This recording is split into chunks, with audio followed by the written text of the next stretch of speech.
I got a phone call from Natalie the other day about coming in and talking to this assembly on the issues, and I suppose with us with the MUA we're in a bit of a funny situation. The fact that we have a national position on loading out nuclear waste if it gets to the wharf. Basically, we've been in a position for many years saying it started with yellow cake that as the last line of transport, basically we weren't going to carry the can for it.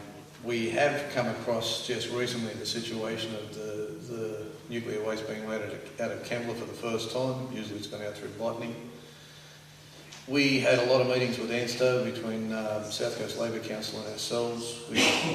As soon as ANSTO got in touch with us, we said you'll be out there talking to the community or you won't have any cooperation from anywhere at all. And we organised the community meetings with ANSTO, and they addressed our particular concerns as far as the actual loading of the vessels themselves went. And it's a very short-term process. Basically, we've loaded in an hour and we're done. It's hard for us to fight some of that stuff on a safety issue. But our concern, or my concern, after Natalie got in touch with me, I read some of the articles that she sent down, was basically where we will go when this is, or if and when this is reversed, and that we're faced with a position where custodial owners of the land may have a situation forced upon them where they're going to have to accept nuclear waste being dumped and buried in their facilities without a vote, without the Australian people having a vote on it. To me, that will change the entire structure of what we're talking about. We see the transport as being a major issue, and obviously it needs input from the community at all levels. And to tell you the truth, I think if we had got a bit more opposition to the community opposition to ANSTO at the community meetings we organised with ANSTO, I think they would have turned around and not come down here. But that really didn't occur, so they came through the place and we didn't load out.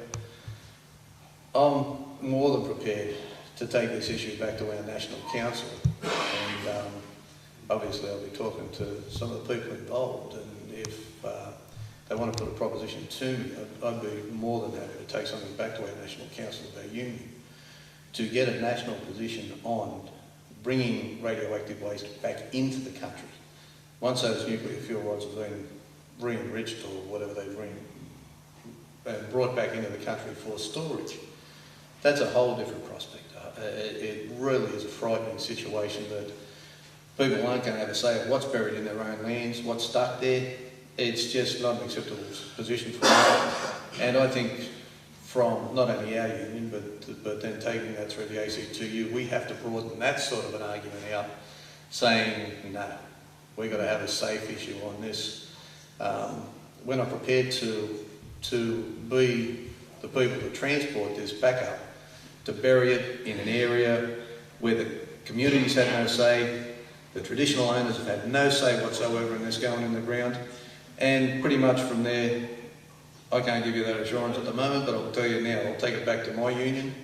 We need to take it back to the ACTU, and we need to take it back to the general population at the right time and say this is just not acceptable.